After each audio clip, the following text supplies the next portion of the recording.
Hey, what's going on YouTube? I am back with another story time. And if you do like these story times, please like, subscribe, ring that bell. And for this story time, it is the first time I ever blasted BHO. So this was about 2011.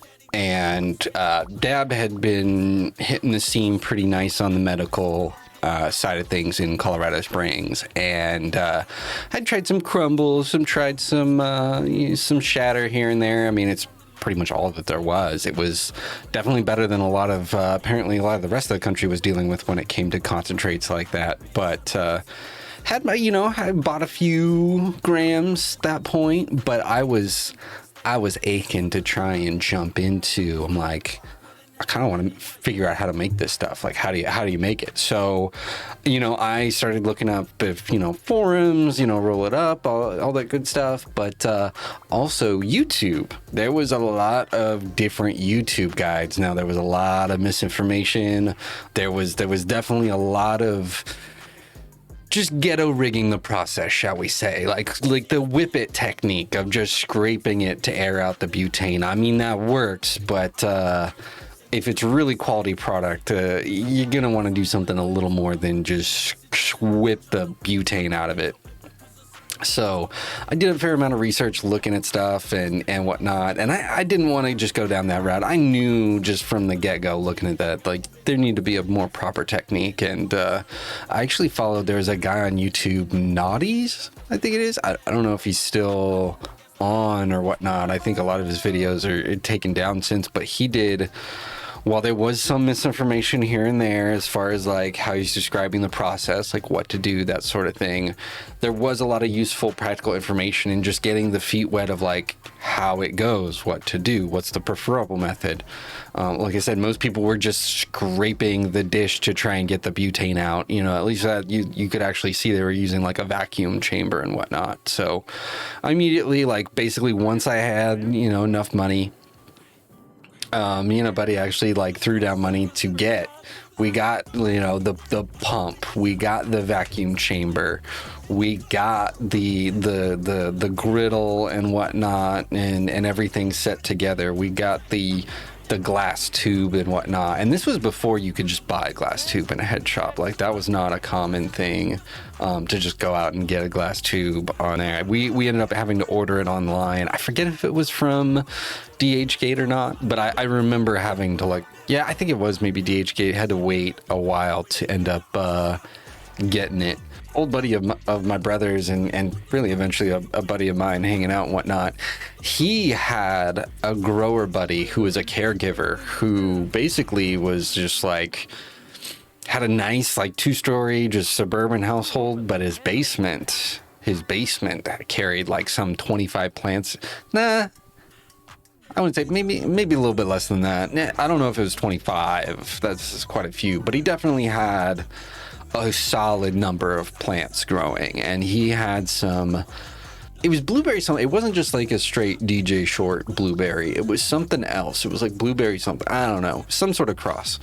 But basically, he was tired at, like, basically he had done a whole, harvest, done his thing, but he wasn't really wanting to bother with the bubble hash. Like, he just didn't have the time or energy for it. So basically, in seeing that I had gotten the equipment, it was just like, hey, you want to try blasting this and see what you can get out of it. He was just kind of like interested in getting interested in sort of the extract side of thing, on like that side of thing, rather than the bubble hash. Because the guy had the bubble bags, branded bubble bags with the washing machine and everything. But it's a process. It takes time. And he was just at a point he just didn't have the time for it. So he let me and my buddy, we actually he got us his trim, his sugar leaf. And with his sugar leaf, he actually would throw in popcorn nugs as well, which was kind of nice. So it was a pretty, like, it wasn't like a huge amount, but it was sugar crystally enough, and it had those popcorn nugs enough. I was stoked. I was excited, and it smelled great. This was like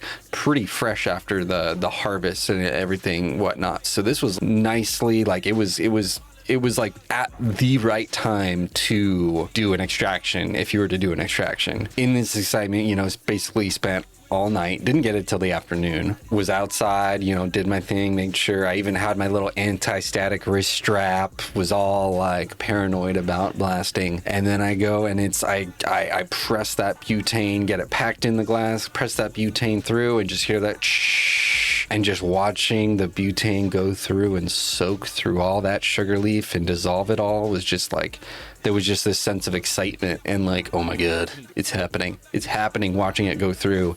And then when it came out, it was just the most, probably some of the most golden color looking just liquid I had ever seen. It just looked so vibrantly yellow gold that it was just so striking going into that dish. And so then we basically, you know, after blasting all that, I was just like, oh my God, pure excitement. The work was yet nowhere near finished. So this is where, like, in the purging process, I mean, it was my first go, but I also wanted to be very careful and like make sure I was doing it nicely and whatnot.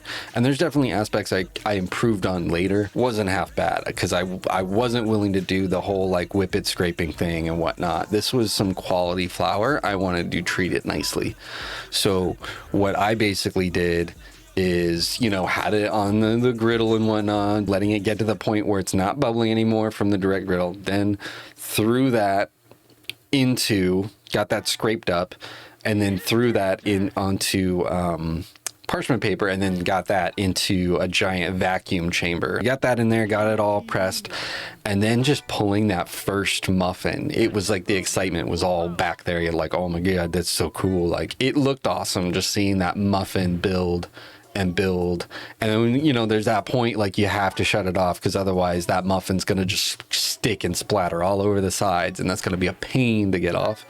So it's just this, basically just spent hours and hours constantly checking temperature with the thermometer gun. What I did regularly was kind of the advice of Naughty, which was, this is kind of the inaccurate part of like how crumble, all that stuff works.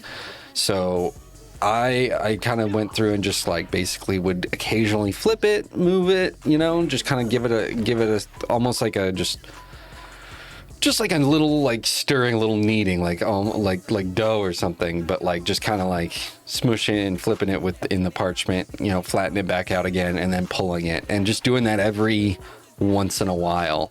And it got to a point with like basically it just taste tested every once in a while. And it was like, it got to a point where it was like, it was at shatter. It was hard candy shatter for sure. Probably after like the 6th or 7th hour, it got to this super crystally shatter that just straight up hard candy. And it tasted like nothing. Like, it straight up just like air. It was very clean, very smooth, but it was very like there was nothing there, like no flavor. And it was very kind of concerning at first. I mean, it looked nice, it hit nice, good effect, but I didn't really taste hardly anything. But I kept at it. I kept like trying to mess with it, let it keep doing, because my goal ultimately, just based off of like other people's advice and just the way it looked, was getting it to kind of like a very gooey crumble kind of consistency, a very shiny crumble, very greasy crumble. And so basically what I did is I just kind of kept doing my thing with it. It's like just doing the whole flip tossing every couple hours and the slow heat vacuum. And eventually, like after watching for hours, it turned. It did. It went from this hard candy shatter, and like you could see it from the edges of it, and then it would go inward slowly but surely. It like would turn into this greasy, shiny crumble. It got very greasy. It was kind of weird. But when we finish it off and we got it all into that state where it's that sort of greasy crumble, it's like the flavors came alive. It was so good. It was better than pretty much to date almost any of the other extracts I've ever had, and it's far above any place anything I've gotten from a dispensary. It was some of the best, most flavorful dab I've ever had, and it ended up being the first thing I blasted, which is just, it ended up making future dabs of terrible stuff very disappointing. But at the same time, that stuff so memorable, so good, and it really sparked my interest into extracts in BHO particularly. The sweetness was coming out, like that flavorful like fruit. It just tasted like I was biting into fruit, but like air. I really still just wish I could find something like that nowadays, which I'm sure there is something, but I've seen stuff that looked fancy but didn't taste nearly as good as this. I've had tons of live resin, didn't taste half as good as this stuff was. There's a point you have to recognize that just because something's live resin, just because something looks nice, like sauce diamond type thing, looks fancy, doesn't mean it is. And that was definitely a key point I learned early on with these type of extracts is looks mean little at the end of the day. In any case, if you do enjoy this content, please like, subscribe, ring that bell. You have